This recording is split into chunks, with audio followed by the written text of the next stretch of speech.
எல்லாருக்கும் வணக்கம். மும்பை இந்தியன்ஸ் மறுபடியும் வெற்றிய ஆரம்பிச்சிட்டாங்க. பஞ்சாப் கிங்ஸ்க்கு எதிரான மேட்ச் நீங்க பார்த்திருப்பீங்க அருண். அதாவது இந்த மேட்ச் வந்து யாருக்கு சாதகமா போனே தெரியல. ஃபர்ஸ்ட் மும்பைக்கு இருந்தது, அப்புறமா பஞ்சாபுக்கு இருந்தது, மறுபடியும் மும்பை, அப்புறமா பஞ்சாப்னு மாறி மாறி வந்தது. இந்த மேட்சை பத்தி சொல்லுங்க, எப்படி போச்சு? எப்ஸ் ஆமாமா, எப்ஸ் அண்ட் ஃப்ளோஸ்ன்னு சொல்லுவாங்க. அந்த மாதிரி தான் இருந்துச்சு. ஆமா. ரெண்டு டீமுமே வந்து ரொம்ப ஸ்கிராப்பியா ஆடின மாதிரி இருந்துச்சுங்க. மும்பையும் சரி, பஞ்சாபும் சரி. அதனாலதான் வந்து க்ளோஸ் அப் ஆன மாதிரி இருந்துச்சு. மும்பை அவங்களோட ஃபுல் பொட்டன்ஷியல் காட்டி இருந்தாங்கன்னா இது க்ளோஸ் அப் போகிற மேட்சே கிடையாது. பஞ்சாப்ல வந்து ஷிகர் தவனும் இல்லை, அதுக்கப்புறம் ஜானி பேர்ஸ்டும் இல்லை. ரொம்ப தின்னான பேட்டிங் லைனப். அது வந்து அவங்க ஸ்டார்ட் பண்ண விதத்திலேயே தெரிஞ்சது. மும்பை அதே சமயத்துல எல்லாருமே ஃபார்ம்ல இருந்தாங்கன்னா ஒரு நேற்று 190 கொஞ்சம் கம்மியான ஸ்கோர் மாதிரி தெரிஞ்சது. ஒரு 210 220 எல்லாம் அடிச்சிருக்கணும். லாஸ்ட் ஓவர்ல ஒரு ரன்னோ 2 ரன்னோ தான் அடிச்சாங்க. ஸோ அதுல இருந்தே ஒரு 210 20 வந்திருக்கணும். அதுக்கப்புறம் வந்து பஞ்சாப் சேஸ் பண்ண விதத்தை பாக்குறப்பவும் ஃபர்ஸ்ட் 2.5 ஓவர்ல வந்து ஒரு 4 விக்கெட் விட்டாங்க. அதுக்கப்புறம் வந்து ஆல்மோஸ்ட் ரொம்ப க்ளோஸா வந்துட்டாங்க. அதுல இருந்தே தெரியுது ஸ்கோர் வந்து அவ்வளோ நல்ல சேஸ் பண்ண முடியாத ஸ்கோர் இல்லைன்னு சொல்லிட்டு ரொம்ப ஸ்கிராப்பியா ஆடினாங்க. அதனாலதான் வந்து நிறைய எப்ஸ் அண்ட் ஃப்ளோஸ்.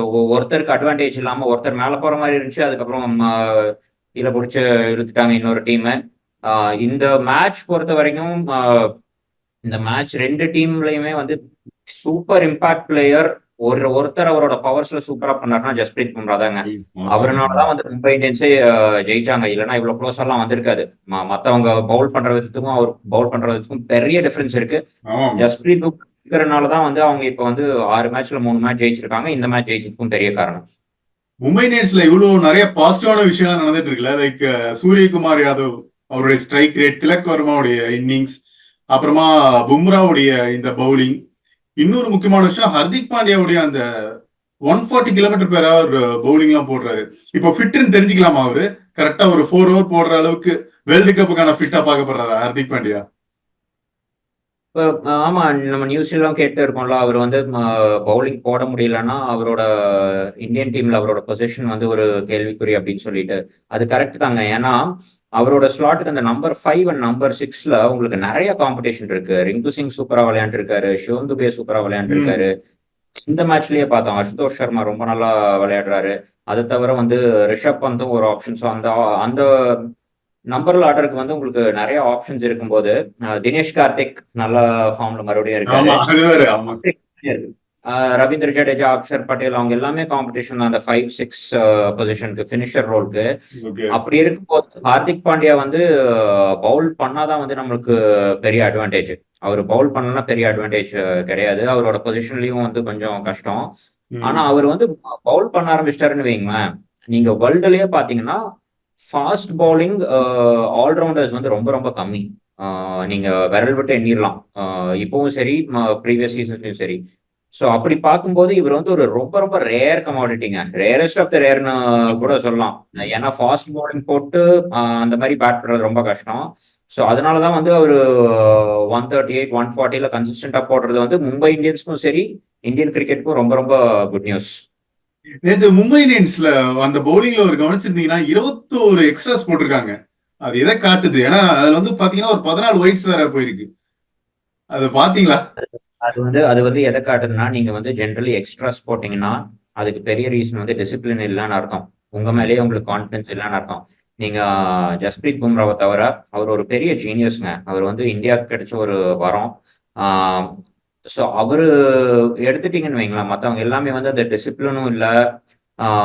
ஸோ அதுக்கப்புறம் வந்து ரொம்ப கான்ஃபிடன்ஸ் லேக் பண்ற மாதிரி தெரிஞ்சது. அவர் வந்து 20 ஓவர்ஸ்ல 4 ஓவர் அவர் போட்டு 21 ரன் 3 விக்கெட் எடுத்திருக்காரு.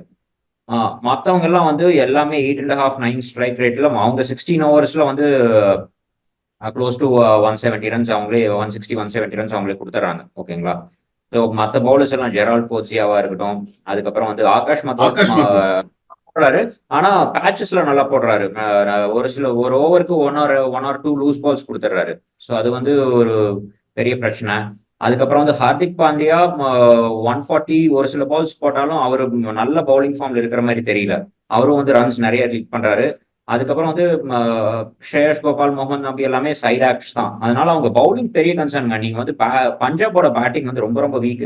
நேத்து பேட்டிங் லைனை பார்த்தாலும் வந்து சஷாங்க் சிங், அசுதோஷ் சர்மா அவங்கள தவிர மற்றவங்க எல்லாமே வந்து completely out of form. Jitesh சர்மாலாம் நேற்று வந்து அந்த ஃபுல் டாஸ் பால் அவுட் ஆகுறாரு அந்த குரூசியல் சுச்சுவேஷன்ல. அதுக்கப்புறம் வந்து இவர் லியம் லிவிங்ஸ்டனும் இப்பதான் வந்து இன்ஜுரியில இருந்து வந்திருக்காரு, கம்ப்ளீட்லி அவுட் ஆஃப் ஃபார்ம். இன்னொரு பெரிய பிரச்சனைனா சாம் கரன் வந்து ஒரு லோவர் ஆர்டர் பேட்டிங் ஆல்ரவுண்டருங்க. அவர் ஏன் வந்து போன மேட்ச்ல வந்து நம்பர் 4 ஆடினாரு. நேத்தெல்லாம் வந்து ஓபன் எல்லாம் பண்ண வைக்கிறாங்க. அப்படியெல்லாம் பண்ண வைக்க வேண்டியது இல்லை. ஸோ அதனால அப்படி இருக்கிற பேட்டிங் லைனப்போடையே வந்து உங்களால வந்து 183 அடிக்க விட்டாங்க. ரொம்ப க்ளோஸா மேட்ச் போச்சு. அதுவே நீங்க இப்ப மும்பை வந்து கேகேஆரோடையோ அப்படி இல்லைன்னா எஸ்ஆர்ஹெச்சோட Rajasthan Royals, Chennai super kings மாதிரி டீம்ஸ் கூட ஆடும்போது அவங்க பவுலிங் லைனப் வந்து ரொம்ப வீக்கா தெரியும்.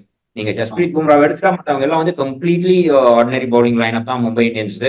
அதை வச்சுட்டு எப்படி ஜெயிக்கிறாங்க அப்படிங்கறதா நம்ம ரொம்ப இன்ட்ரெஸ்டிங்கா பார்க்க வேண்டியது இருக்கு. அவங்க பேட்டிங் வந்து பவர் பேக் பேட்டிங் லைனப். அந்த பேட்டிங் லைனப்ல எல்லாருமே ஃபயர் பண்ணி ஜஸ்பிரீத் பும்ராவும் நல்லா பெர்ஃபார்ம் பண்ணாதான் இந்த டீம் வந்து முன்னால போக முடியும். இல்ல இதுதான் நான் கேட்கும்னு நினைச்சேன். நீங்க சொன்னீங்களா அந்த ஜஸ்பிரீத் பும்ரா கான்செப்ட், அது வந்து நேத்து கீழே தெரிஞ்சது இல்ல. ஏன்னா எல்லா பேட்டர்ஸுமே பஞ்சாப் கிங்ஸ்ல அந்த அஷ்டோஷ் சர்மா, சஷாங்க் சிங்ல என்ன பண்ணாங்கன்னா, முக்கியமா அஷ்டோஷ் சர்மா பும்ரா பால மட்டும் அடிக்கவே அவங்க ட்ரை பண்ணவே இல்லை. இந்த ஒரு ஓவர் நம்ம கண்ட்ரோல் பண்ணிட்டா போதும், இது சமாளிச்சா போதும், மத்த போலர்ஸ்ல நம்ம அடிச்சிடலாம் அப்படின்ற ஒரு டார்கெட்டோடயே அடிச்சாங்களோ. அது வந்து மும்பையோட ஆடுற எல்லா டீம்ஸும் ஃபாலோ பண்ற கிளியர் ஸ்ட்ராட்டஜி மாதிரி தெரியுது. நீங்க வந்து பும்ராவை வந்து டார்கெட் பண்ணி அவர் அட்டாக் பண்ண ட்ரை பண்ணீங்கன்னா அவருக்கு தேவையில்லாம விக்கெட் கொடுக்க வேண்டியது வரும். அதனால வந்து அவரை விட்டுட்டு மற்ற பவுலர்ஸ் டார்கெட் பண்ணலாங்கிறது. நம்ம இது வந்து எஸ்ஆர்ஹெச் வர்சஸ் மும்பை இந்தியன்ஸ் மேட்ச்லயே பார்த்தோம். எஸ்ஆர்ஹெச் வந்து ஹைதராபாத்ல 277 அடிப்பாங்க. ஆனா பும்ராவோட பவுலிங்ல வந்து 4 overs 36 தான் கொடுத்திருப்பாரு. அதுலயும் லாஸ்ட் ஓவர்ல ஒரு 12 or 13 ரன்ஸ் கொடுத்திருப்பாரு. சோ அவங்க என்ன பண்ணாங்கன்னா SRH batters Travis head, Ashutosh Sharma, Henrik Klaasen அன்னைக்கு அடிச்ச 3 பேர்லயும், அதுக்கப்புறம் மார்க்கும் அடிச்ச 4 பேருமே வந்து அவரை வந்து தொடவே கிடையாது. அவரை வந்து தே பிளேட் ஹிம் அவுட். மற்ற பவுலர்ஸ் தான் டார்கெட் பண்ணாங்க. நேத்தும் அதே மாதிரி தான். சென்னை சூப்பர் கிங்ஸும் அதே மாதிரி தான் ஆடினாங்க. நீங்க வந்து ஜஸ்பிரீத் பும்ராவை வந்து ரெஸ்பெக்ட் கொடுத்துட்டு அவருக்கு ரன்ஸ் கொடுக்காம டிஃபெண்ட் பண்ணிட்டு மற்ற பவுலர்ஸ் ஆடுறாங்க. ஸோ அது வந்து கிளியர் ஸ்ட்ராட்டஜி மாதிரி தெரியுது. அது காரணம் என்னன்னா ஜஸ்பிரீத் பும்ரா வந்து ரொம்ப ரொம்ப கஷ்டங்க ஆடுறது. அவர் வந்து நிறைய வேரியேஷன்ஸ் வச்சிருக்காரு, பிச்சுக்கு தகுந்த மாதிரி போடுறாரு. அதுக்கப்புறம் இன்னொரு நல்ல விஷயம் நேற்று மும்பை இந்தியன்ஸ் பண்ணது என்னன்னா, நம்ம வந்து போன எபிசோட்ல பேசின மாதிரி மும்பை இந்தியன்ஸ் வந்து ஜஸ்பிரீத் பும்ராவை ஏன் வந்து ஃபர்ஸ்ட் யூஸ் பண்றது இல்லை அப்படின்னு நமக்கு தெரியல. மிட்லையும் எண்ட்லையும் தான் யூஸ் பண்றாங்க. ஃபர்ஸ்ட்ல யூஸ் பண்ணா அவர் இம்பாக்ட் முன்னாடியே கிரியேட் பண்ணலான்னு. நேற்று பாத்தீங்கன்னா 2nd over and 4th over போட்டு அதுலயே 2 விக்கெட் எடுத்துட்டாரு. அவங்களோட பஞ்சாபோட பேட்டிங் லைனோட பேக் பண்ண உடைச்சிட்டாரு. ஸோ அதுதான் அவருக்கு இருக்கிற ஸ்கில்லு.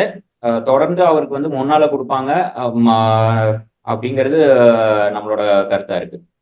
ஸோ ஃபைனலான ஒரு விஷயம், இந்த பஞ்சாப் கிங்ஸோட அசுதோஷ் சர்மா அவ்வளோ அற்புதமா பெர்ஃபார்ம் பண்றாங்க. ஸோ பஞ்சாப் கிங்ஸ்ல பாத்தீங்கன்னா டாப் ஆர்டர்லாம் ஸ்டார் பிளேயர்ஸ்லாம் யாருமே பெர்ஃபார்ம் பண்றதே இல்லை. இந்த 2 பேரும் வந்து பெர்ஃபார்ம் பண்றாங்க. அதை பத்தி உங்களுடைய கருத்து என்ன? அசுதோஷ் மற்றும் சஷாங்க் அண்ட் அசுதோஷ் நம்ம சொன்ன மாதிரி இது வந்து தொடர்ந்து 4வது மேட்ச் ஆடுறாங்க. கண்டினியூஸா எப்படி ஆடுவாங்கன்னு தெரியாது. ஒரு மேட்ச் 2 மேட்ச் ஆடிடுவாங்க. அதுக்கப்புறம் கண்டினியூஸா எப்படி ஆடுவாங்கன்னு தெரியாதுன்னு சொல்லியிருந்தோம். ஆனா 2 பேருமே வந்து ரொம்ப நல்ல டெம்பரமெண்ட் இருக்கு, ரொம்ப நல்ல ஷாட்ஸும் வச்சிருக்காங்க, ஸ்கில்லும் இருக்கு. இன்ஃபேக்ட் நீங்க ஐபிஎல் பொறுத்த வரைக்கும் பாத்தீங்கன்னு வைங்களேன், நிறைய பிளேயர்ஸ் வந்து ரொம்ப ரொம்ப கஷ்டமான பேக்ரவுண்ட்ல இருந்து நிறைய கஷ்டப்பட்டு வெற்றி தோல்வியில செஞ்சுட்டு நிறைய பேர் வந்திருப்பாங்க. அதே மாதிரிதான் அசுதோஷ் சர்மாவும். இந்த மேட்ச் ஜெயிச்சதுக்கு அப்புறம் இன்னைக்கு காலையில ESPN கிரிக்கெட் போல ஒரு நல்ல ஆர்டிகிள் வந்திருக்கு அசுதோஷ் சர்மாவை பத்தி. அவர் வந்து மத்திய பிரதேஷ்ல ரத்லாம்னு ஒரு இடத்துல பிறந்திருக்காரு. அங்கிருந்து வந்து இண்டோருக்கு கிரிக்கெட் ஆட போயிருக்காரு. அவர் வந்து 2018ல ஃபர்ஸ்ட் மத்திய பிரதேஷ் டீமுக்கு சையத் முஷ்டாக் அலி ஆடி இருக்காரு. 2019ல மத்திய பிரதேஷ்க்கு வந்து அவர் வந்து 2nd highest run getter Syed Mushtaq Ali டிராஃபில. அப்படி இருந்து 2020ல என்ன ரீசனுக்காக புது கோச் ஒருத்தர் வந்து அவரை டிராப் பண்ணிட்டாங்க. அடுத்த 4 வருஷம் அவர் கிரிக்கெட்டே ஆடல மத்திய பிரதேஷ்.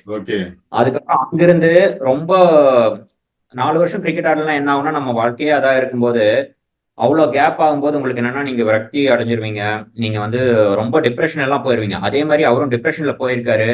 கொஞ்சம் ஸ்ட்ரெஸ் நிறைய ஆயிடுச்சு. அதனால என்ன பண்றாருன்னா, அவர் அங்கிருந்து வேலை தேடிட்டு இருந்திருக்காரு. அப்படி நம்ம கிரிக்கெட் எல்லாம் விட்டு வேற ஏதாவது பார்க்கலாம்னு சொல்லிட்டு வேலை தேடிட்டு இருந்திருக்காரு. அப்பதான் வந்து அவருக்கு வந்து நல்ல விஷயம் என்னன்னா, ரயில்வேஸ்ல ஒரு வேலை கிடைச்சிருக்கு. ரயில்வேஸ்ல வேலை கிடைச்சதுக்கு அப்புறம் அவர் கிரிக்கெட் ஆடுறதையும் பார்த்து ரயில்வேஸ் டீம்ல அவருக்கு ஆப்பர்ச்சுனிட்டி கொடுத்திருக்காங்க.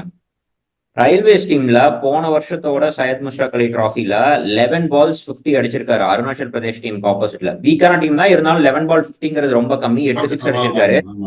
அந்த 11 பால் 50 வந்து யுவராஜ் சிங்கோட ரெக்கார்டை பிரேக் பண்ணியிருக்காரு. அதை பார்த்துட்டு பஞ்சாப் கிங்ஸ் செலக்ட் பண்ணியிருக்காங்க இவரை.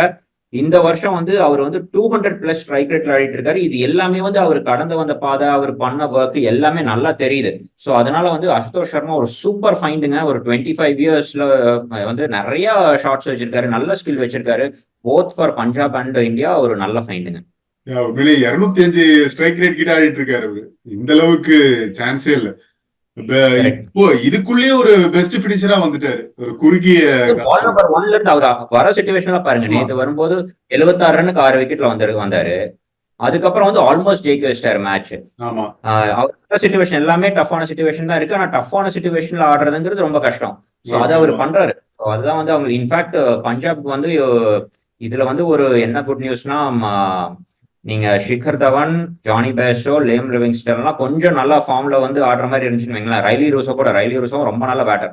அவங்க எல்லாம் ஃபார்ம்ல வந்து கொஞ்சம் கான்ட்ரிபியூட் பண்ணாங்கன்னா, இப்ப சஷாங்க் சிங், அசுதோஷ் சர்மா இருக்கிற ஃபார்ம்ல அவங்க வந்து ஒரு நல்ல பேட்டிங் லைனப்பா இருப்பாங்க. ஆனா அவங்க வந்து அது பண்ண முடியல. இன்ஜுரி கன்சர்ன்ஸ், ஃபார்ம் கன்சர்ன்ஸ் நிறைய இருக்கனால அது வந்து பண்ண முடியறது இல்லை. அது பண்ணாங்கன்னா அவங்களும் டீசென்டான டீமா இருப்பாங்க. ஓகே. கடைசியா பாத்தீங்கன்னா இந்த பஞ்சாப் கிங்ஸ் ஜெயிக்க வேண்டிய ஒரு மேட்ச் தான். கடைசியில போய் அவங்க தோத்துட்டாங்க. மும்பை இந்தியன்ஸ்க்கு மறுபடியும் ஒரு வெற்றி கிடைச்சிருச்சு. தொடர்ந்து நம்ம பேசுவோம் இந்த மேட்சஸ் பத்தி. உங்களுடைய கருத்துக்கும் நன்றி அருண். நன்றி ஆனந்த்.